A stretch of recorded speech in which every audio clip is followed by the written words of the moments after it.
তৈরি পোশাক রপ্তানিতে বিশ্বে একক দেশ হিসেবে দ্বিতীয় অবস্থানে বাংলাদেশ। চলতি অর্থবছরের ফেব্রুয়ারি পর্যন্ত $৪৭ বিলিয়ন মূল্যের পোশাক রপ্তানি হয়েছে। সরকারের লক্ষ্য এই খাত থেকে বছরে $100 বিলিয়ন আয় করা। কিন্তু করোনার পর বৈশ্বিক যুদ্ধ পরিস্থিতি এই খাতকে অস্থির করে তুলছে। পাশাপাশি নানা সমস্যার মুখোমুখি হচ্ছেন তৈরি পোশাক শিল্পের ব্যবসায়ীরা।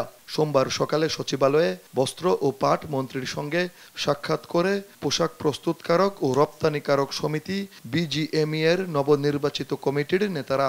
তারা বলেন, উন্নয়নশীল দেশে উত্তরণের কথা বলে এখন থেকেই সহায়তা বন্ধ করতে চাচ্ছে অর্থ মন্ত্রণালয়।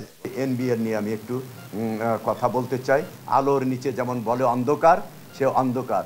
তাদের সাথে যোগাযোগ না করলে অডিট হয় না, কারণ আমদানি রপ্তানিতে বিভিন্নভাবে হয়রানি করা হয়। এতে করে আজকে আমাদের নির্দিষ্ট সময় আমরা কিন্তু আমাদের মাল ইম্পোর্টও করতে পারছি না, রপ্তানিও করতে পারছি না। আইন আছে, কিন্তু যখন যোগাযোগ করা হয় তখন আইনে আর বাধা থাকে না, তখন সব ঠিক হয়ে যায়। কিন্তু যোগাযোগ না করলেই দেখা যাচ্ছে যে তারা হয়রানির শিকার হয়। পরে মন্ত্রী জানান, বিষয়টি মন্ত্রিসভার বৈঠকে তোলা হবে।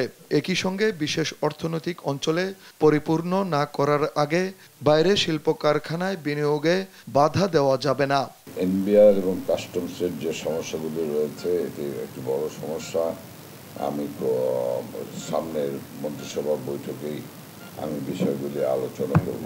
সাংবাদিকদের এক প্রশ্নের জবাবে মন্ত্রী জানান, পোশাক শিল্প এখন এককভাবে যুক্তরাষ্ট্রের বাজারের উপর নির্ভরশীল নয়। কেউ আমাদের